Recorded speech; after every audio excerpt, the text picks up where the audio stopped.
24 de enero, Evangelio de San Marcos, capítulo 3, 13, 19. Vocación a la santidad del libro Hablar con Dios. Después de una noche de oración, Jesús eligió a los 12 apóstoles para que estuvieran con él y continuaran luego su misión en la tierra. Los evangelistas dejaron consignados sus nombres. Hoy los recordamos en la lectura del Evangelio. Llevan ya varios meses siguiendo al Maestro junto con otros discípulos por los caminos de Palestina, dispuestos a una entrega sin límites. Ahora son objetos de una predilección muy particular. Con esta elección el Señor pone los fundamentos de la iglesia. Estos 12 hombres no son los, estos 12 hombres son como los 12 patriarcas del nuevo pueblo de Dios, su iglesia. Este nuevo pueblo no se forma ya como una descendencia según la carne, como se había constituido en Israel, sino como una descendencia espiritual.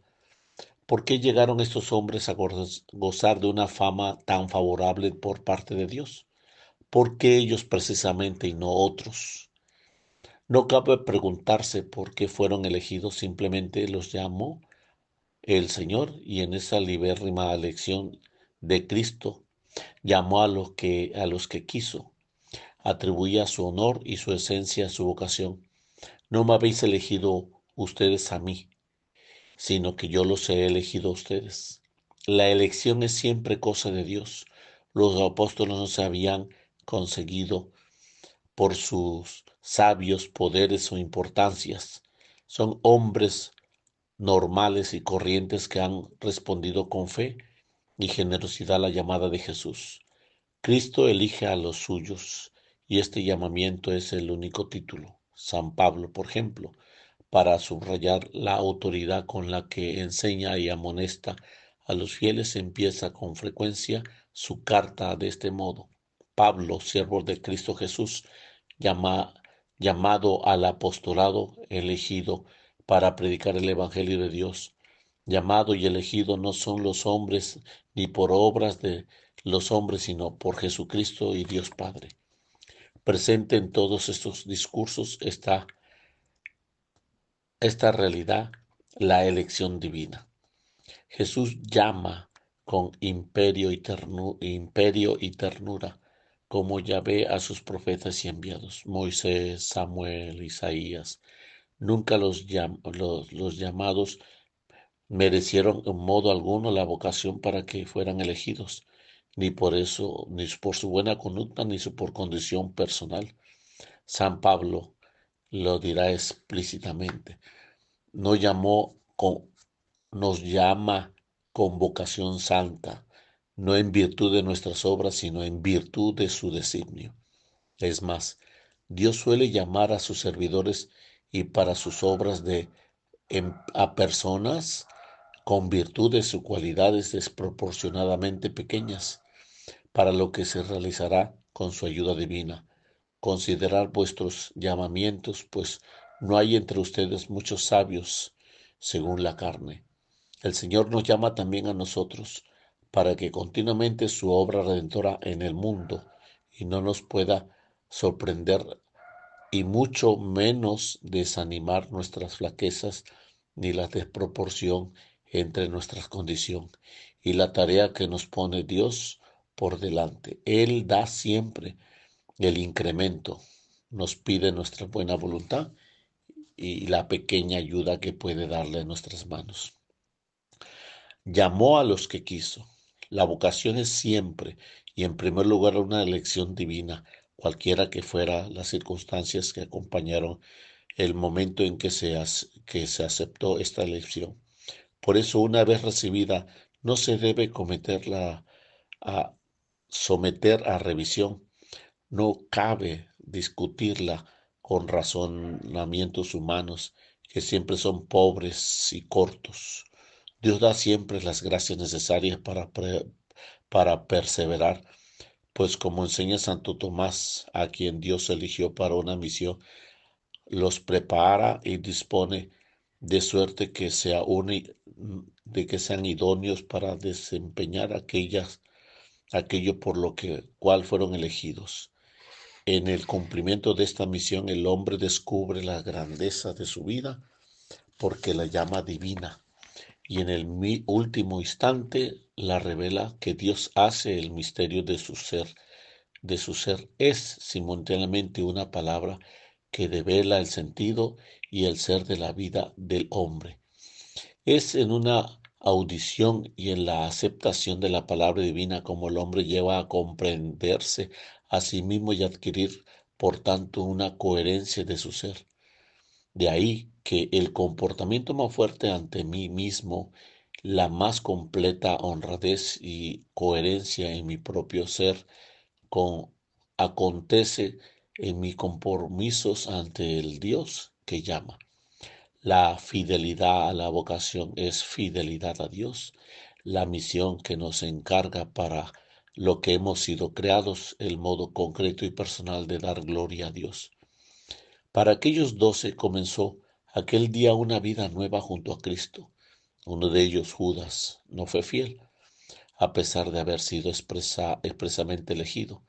Los demás, a pesar de los años, recordarían aquel momento de su elección como el más trascendental de su vida. De estos hombres quiso servirse al Señor, y a pesar de que ninguno de ellos, desde el punto de vista humano, tenía las condiciones requeridas para una tarea de tanta envergadura, sin embargo fueron dóciles y recibieron las gracias oportunas y también cuidados divinos muy particulares. Por eso llevarían a cabo la misión encomendada que el Señor hasta los confines de la tierra llevaría.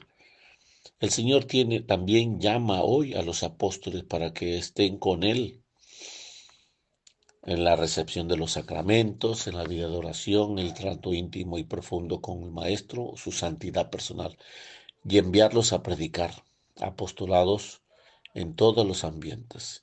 Y aunque el Maestro hace algunos llamamientos específicamente, la vida cristiana de todo fiel, hasta lo más común y corriente, comporta una vocación singular, una invitación a seguir a Cristo en una vida nueva cuya clave Él posee.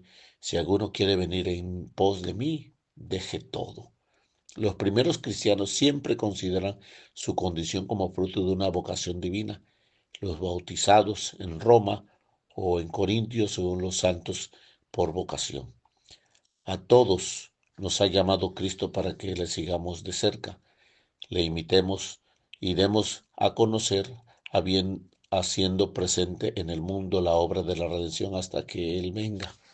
Todos los fieles de cualquier estado y condición de vida están llamados a la plenitud de la vida cristiana y a la perfección de la caridad, santidad, y que, aun en la sociedad terrena, promueve un modo más humano de vivir.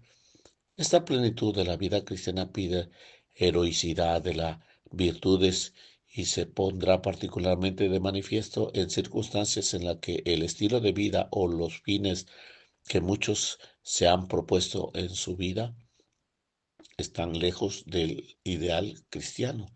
El Señor nos quiere santos en el sentido estricto de esta palabra, en medio de nuestras ocupaciones, con una santidad alegre, atractiva, que arrastre a otros al encuentro con Cristo. Él nos da la fuerza y las ayudas necesarias, estos medios que el Señor concede a todos para seguirle y serle fiel, de los que serán temerarios prescribir, son especialmente necesarios cuando Dios llama a un celibato apostólico en medio de esas tareas seculares. Que sepamos decirle muchas veces a Jesús que cuenta con nosotros, con nuestra buena voluntad y seguirle allí donde nos encontramos sin límites ni condiciones. Al descubrimiento de la personal vocación, en ese momento más importante de toda la existencia, de la respuesta fiel a ese llamado depende la propia fidelidad y la felicidad de los otros muchos. Dios nos crea, nos prepara y nos llama en función de un designio divino. Si hoy tantos cristianos viven en las derivas y en esa escasa profundidad y limitados por estrechos horizontes, se debe sobre todo a la falta de una clara conciencia de su peculiar razón de ser y de exigir. Lo que eleva al hombre y lo que le da realmente una personalidad es la conciencia de su vocación y la conciencia de sus tareas concretas. Eso es lo que llena una vida y le da contenido. La primera decisión que en el seguimiento de Cristo constituye el fundamento de otras muchas respuestas a lo largo de la vida, la fidelidad. La fidelidad se hace día a día ordinariamente cosa que parece de poca trascendencia en los pequeños deberes de la jornada, rechazando todo aquello que puede dañar y lo que es la esencia de nuestro vivir.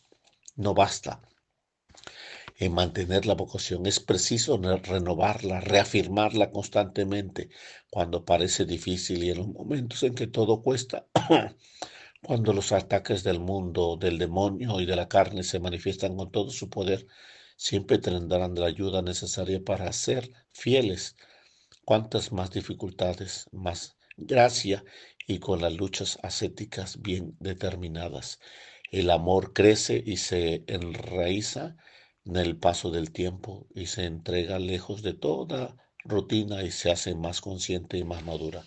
No se trata de un crecimiento de orden cuantitativo como el de los montón de trigo, sino cualitativo, como cuando el calor se hace más intenso y como cuando la ciencia, sin llegar a conclusiones nuevas, se hace más penetrante, más profunda, más unificada y más cierta. Así la caridad tiene a amar más perfectamente, de modo más puro, más estrechamente a Dios por encima de todos y al prójimo y a nosotros mismos, para que glorifiquemos a Dios en el tiempo y en la eternidad.